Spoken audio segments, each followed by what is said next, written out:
What's the deal, family? It's your guy, Lani McFlyy. The fly is kind of past, present, future. And I'm here today to bring you a new video. If you're new to this channel, please like, subscribe, and comment in the section below. Let's get it. Alright, family. Today, we got a special video, as always. This time, we're going to be doing a heart-to-heart video. I got a really good response on the first heart-to-heart video. And so I'm coming at you once again with a new heart-to-heart video. The first heart-to-heart video was on why I started my YouTube channel.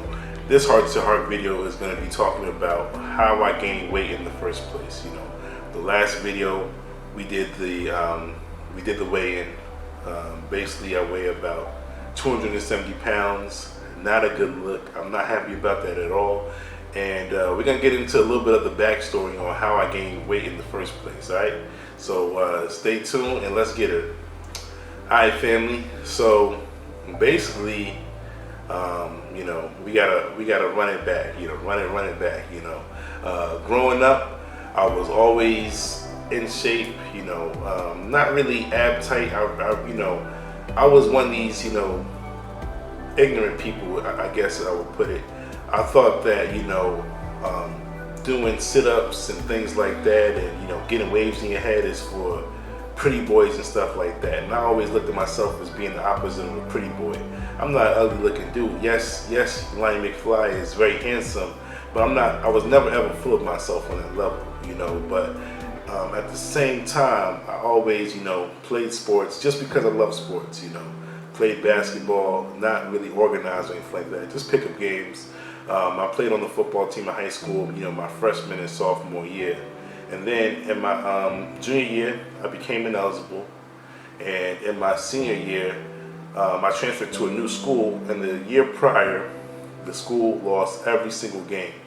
And starting that season, I said, I'm not going to play for these dudes. They suck, you know what I'm saying? Why would I want to go from a team that won a lot of their games to a team that lost all of their games? And turned out the school ended up winning every single game up into the semifinals up into the semifinals in that league, you know. So shout out Clarksburg, you know, class of '08, they did their thing that season. But prior to me quitting the football team, I was one of these guys that was a gym rat. You know, I was always in the weight room lifting weights.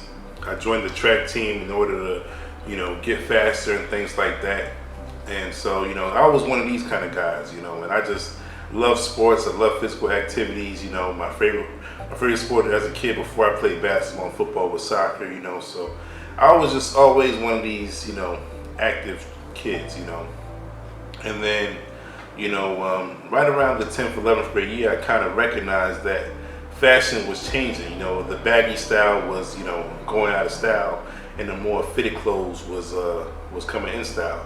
And so I said, you know what? Why do I want to keep getting all bulky and stuff? I know I'm not going to be playing sports professionally or anything like that. You know, I should have never really limited myself in that manner. You know, but that was just my mindset back then. I knew, for some reason, I just stopped growing, and that was true for whatever reason. But I said, you know, I know I'm not going to be, you know, playing in the pro leagues or anything like that. So why am I going to get all bulky? You know what I'm saying? I might as well just, you know, stay the size I am and wear these fitted clothes, you know. And, you know, it was cool for a little bit, you know what I'm saying? For a long time, I was a 2XL. I mean, not a 2XL, I was extra large, you know, 36-inch waist, you know, or at least that's the size pants I wore, you know, and it worked for me. I really liked the way clothes fit on my body at that time. But the unfortunate thing is, like I said, I wasn't really into, you know, my body like that, you know. I thought my body image was fine, you know, as I think it is right now. I don't think there's anything wrong with my body. I just don't have a healthy body. And I really just didn't see any point in, you know, doing the workouts and exercise. Looking back at it now, I wish I would have at least, the bare minimum, maintained what I had. But, you know, hindsight is 20/20, as they say, you know. So not only on top of that was I, you know, not really working out as hard, you know, I was still playing the pickup games and, you know, playing sports like that, you know, but also on top of that, I had a marijuana addiction. And as you know, with marijuana comes the munchies, you know what I'm saying? So, you know, I was overeating, but at the same time, like I said, I'm playing sports, so everything is good. you know. So fast forward, graduate high school, and you know, I'm still playing, you know, sports every once in a while. Me and my guys, we would get together, you know, we would do pickup games. I'm still smoking pot, unfortunately, you know, and you know, things, you know, I really didn't notice anything wrong with my weight, you know. It was just nothing regular. And then I started working at this HVAC company, and pretty much what ended up happening was I'm working one day, and you know, I'm working, and I'm a young guy. I'm the youngest guy in the group, and you know, we're working, and we're moving something heavy, and then at the end we're done, and I'm huffing and puffing, and you know, I'm like, man, you know, like is it just me, or is you know, like why am I so out of breath? And the guys were like, man, you know, you kind of out of shape, you know, you kind of a little bit fat, man. I was like, nah, you know, not me. I'm not out of shape. You know, I was like in total denial, total disbelief that, you know, this was the case. You know, I just really ignored it. You know what I'm saying? And you know, at this time, you know, I would catch the bus and things like that. I used public transportation, so I was, you know, moderately active. You know, and then I got a better job. You know, I got a better job with a new company, and you know, still a lot, you know, my physical activity went down because the previous HVAC job was a lot of manual labor. This was my first job in the current career that I'm in right now, which is controls or building automation, and that's a little bit more of a more technical, but a whole lot less physical work. It's still a little bit physical, but it's not as physical and as strenuous as residential HVAC. And so, you know, I'm working, you know, that job, and you know, one of my colleagues, you know, he's making fun of me. He's like, yo, man, why your clothes so tight all the time? I'm like, why are my clothes ain't tight? You know, this is how my clothes supposed to fit, you know? Again, I'm like so aloof. I'm like in total denial, you know what I'm saying? I'm like, you know, my clothes fit. This is my man Sean, by the way. You know, I'm like, my clothes fit, you know, I don't got no problems with, you know, my clothes fit. And he's like, man, nah, man, your clothes ain't too tight, man. You need to start, you know, what size you wear? I wear a size 36. You need to start wearing a size 38. So I'm like, all right, whatever, man. So I finally get some size 38 pants. I'm like, oh wow, these do fit. You know, I guess I did gain a little bit of weight. And so around this time, I was probably about maybe 230, 240. You know, and then you know, moving along in the timeline, you know, I ended up I got my first car. Well, not really my first car, but you know, I got the car that I purchased for myself for the first time. You know, and you know, so that means, you know, no more public transportation. You know, I'm walking a lot less. You know, whipping everywhere, and you know, the exercise I would have been getting just by walking around and by doing public transportation had ceased to exist. And then I left that company, and then I went to go work for another company. So at the job I was doing prior, there was a lot of walking involved with that job. It was a really big building. This new job, it was no walking at all. You know, I had a company vehicle.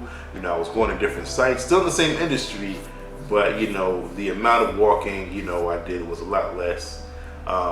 I ballooned up to about 250. You know, like I said, I still didn't notice it.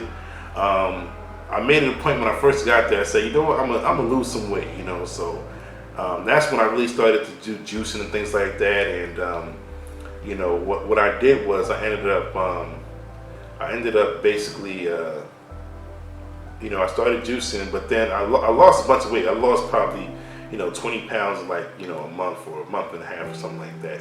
And then, you know, I'm an arrogant person naturally. I guess it's the Nigerian in me, unfortunately.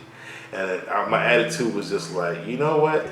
I don't need to work out anymore. I don't need to do this stuff anymore. My metabolism sped up.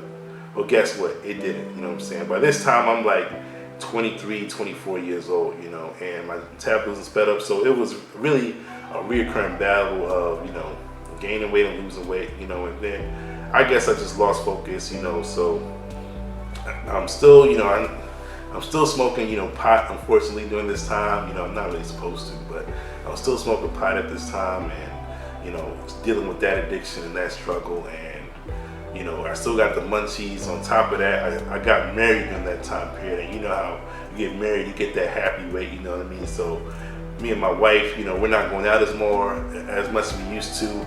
I'm spending all my time with her. I'm not, you know, playing ball with the boys. She would have let me, you know. It's not like she said, no, you gotta stay in the house or anything like that. I could have gone out, but it's just like, nah, I'm spending my time with my boo, you know. And so that's how the cookie crumbled, unfortunately. You know, we would go places and we would go out and eat dinner and stuff like that, and party and drink, and you know, like I said, I was doing the whole smoking thing, and you know, it just wasn't a lifestyle, and you know. So I would just, you know, keep packing on the weight. And so, you know, long story short, I'm at that company for 5 years. I leave. And then I ended up going back to the company that I work with my boy Sean that I was telling you about. And before I was about to go in there, I went to the doctor's office and I got on the scale. And while I'm at the doctor's office, I went to the doctor's office, something not serious at all, you know, it was just like a minor checkup. And the doctor said, yep, sir, you weigh 280 pounds. He said it so casually. I'm like, what? How much? It's like, yes, 280 pounds. Like, nah. Like, I'm just in total denial, you know. So as soon as I got started with that job, you know, I started a vegan diet. I lost good weight, you know. I lost, you know, really early on I was off and on with it, you know what I'm saying? I would start it for a little bit, then I would get off, you know. And, you know, I lose 5 pounds, you know, lose 10 pounds, and it would go down. So from that point on, you know, this is like, now we're caught up, you know what I'm saying? So from that point on, I would lose about 5-10 pounds, and then I would put it back on. By this time, I did, you know, was able to kick my marijuana habit, so that was no longer in effect. But you know, the damage was already done. You know, I had this, you know, this problem, this weight issue, and it really wasn't going anywhere. And so, you know, I was really doing really good. I was really focused. This is you know, like mid to like late last year. You know, I was running, I was eating good. You know, and I dropped all the way down to about 235, 240, you know, and I guess I just lost focus again, you know. The holidays came in, you know, I don't really celebrate, but, you know, winter time kicked in and, you know, you start to slow down and things like that. And so the weight started to creep back on, and here I am, 270 pounds today. It's unfortunate, but you know what? I have the mindset that I'm going to lose it. We're going to lose this weight together. You know, I know that we can do it. It's not a big thing. It's a small thing to a giant, no pun intended. And we're really about to knock it out. We're really about to get it in. You know, so you know, our challenge starts in a couple days. Unfortunately, I actually forgot. You know, and I feel so bad about this. I forgot. Me and my wife, we had a pre-scheduled date. This was going to be my last supper. So I'm going to push my start date back until Monday. But you all can get started. I'll post up the meal plans that you guys can follow. I'm not really going to post any videos pertaining to the Lani McFly's Get Fly, Get Fit, Get Healthy challenge. But you guys could go ahead and you guys can start without me. Like I said, I'll post up the meal plans. Maybe I'll even post up a video of the different things that you can buy and things like that. But I'm going to start on Monday. I don't remember what Monday is, but Friday's the 17th. So whatever date Monday is, I think it's the 20th or 21st, something like that. I'll put the date right here, something like that. And you guys get started then. I'll get started on Monday, and we can lose this weight together, right? So stay tuned. I hope this video was a little bit insightful. Part of the one of the important aspects of losing weight is understanding why you gained the weight in the first place. So understanding your triggers, what things kind of help set you back, and things like that. Those things will help if you're conscious of those things. Those things will help you in your overall battle and your journey of this weight loss. So that's why I felt like it was important for me to share my thing. So during this whole challenge, like I said, I already quit the marijuana. You know what I'm saying? But during this challenge, I'm not gonna be drinking any alcohol. Some of my biggest challenges, like you can see in this, like you can see in the thumbnail, is dairy. You know what I mean? I love chips. I love milkshakes. I love cheese, and I love ice cream and stuff like that. And those are that's like one of my biggest things. So those are, you know, definitely we're getting away from dairy because, like I said, it is a vegan, you know, based diet that we're gonna be following on this thing, and you know, just try to identify those foods that are the biggest problem for you. You know what I mean? One of the things that was deter me when I was doing the vegan diet before was I would kind of slip in and out because I would cheat a little bit. You know, I'd be eating, you know, things like okay, I'd say, all right, let me get some potato chips or whatever. And then, you know, once you mess up, you know, like, okay, let me get some Doritos. Well, Doritos have cheese in it, you know, and so I already ate some cheese, so let me eat this item with cheese. It's just a little bit of cheese or whatever. And the next thing you know, you're eating full-blown steaks and things like that, and you're packing on the pounds again, and, you know, you're overeating and things like that, and, you know, so it's important to avoid those things that you know are going to trigger you back into those old habits. One really good book that can help you, because what we're doing is we're changing our eating habits, we're changing our dietary habits. One really good book that has helped me stop other habits, you know, helped me kick my marijuana habit, and also helped me kick the habit of smoking cigarettes, as well as it got me in the habit of doing these videos and things like that, is The Power of Habits by Charles Duhigg. It's a really good book. It's a psychology-based book, self-improvement type style. Either listening to it on Audible, or, you know, just buy the physical copy of the book. And this book kind of teaches you different strategies of changing habits and things like that. And because what you realize about life in general is we are the sum total of all of our habits. So once you recognize the things that are, you know, once you identify these habits and how they formed, you know, you could do things to reverse the habits and alter them and things like that. And Charles Duhigg does a really, really good job of going in depth and talking about what things you could do to change these habits. Again, that's The Power of Habit by Charles Duhigg. If you guys want, I could do a more in-depth review of that book, you know, kind of like Cliff Notes. So if you guys want to see that, you know, let me know in the comment section below. But yeah, I think that's it. You know, that covers, you know, how I gain weight and all that good stuff, and also, you know, our plan going forward, you know. So I hope to see you guys on the 17th. Like I said, I'll be getting started a little bit later, but I have some more information for you. Check out the Facebook page. I'm still getting that under construction. You know, I need to really focus and lock in on that. But I'm gonna have that done for you. I'm gonna be posting up the meal plans and things like that, so you can follow along. And you know, we're gonna see you guys in the next video, right? So if you're new to this channel, like I said, please like, subscribe, and comment in the section below. And we're gonna see you next time. All right, family. Peace.